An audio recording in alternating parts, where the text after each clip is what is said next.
విద్యుత్ ఇంజనీర్ల సమస్యలు పరిష్కరిస్తాం. బట్టి విద్యుత్ ఇంజనీర్లు ఎదుర్కొంటున్న సమస్యలను సానుకూలంగా పరిశీలించి పరిష్కరిస్తామని ఉప ముఖ్యమంత్రి బట్టి విక్రమార్క తెలిపారు.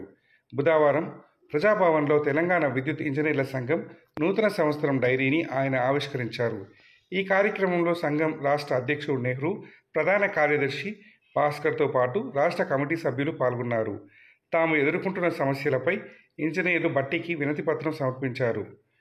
1999-2004 మధ్యకాలంలో ఉద్యోగాల్లో చేరిన ఇంజనీర్లు, ఇతర విద్యుత్ ఉద్యోగులకు రాష్ట్ర ప్రభుత్వ ఉద్యోగుల మాదిరిగా జీపీఎఫ్ పింఛన్ సౌకర్యం కల్పించాలని విజ్ఞప్తి చేశారు. పాల్వంచ, రామగుండంలలో జెన్కో ఆధ్వర్యంలోనే 800 మెగావాట్ల థర్మల్ విద్యుత్ కేంద్రాలు నిర్మించాలని కోరారు.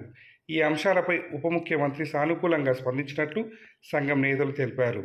కార్యక్రమంలో రాష్ట్ర నాయకులు బాలరాజు, మోహన్ రావు, డి శ్రీనివాస్, పాండ్య, మధుకృష్ణ, వెంకటరమణ తదితరులు పాల్గొన్నారు.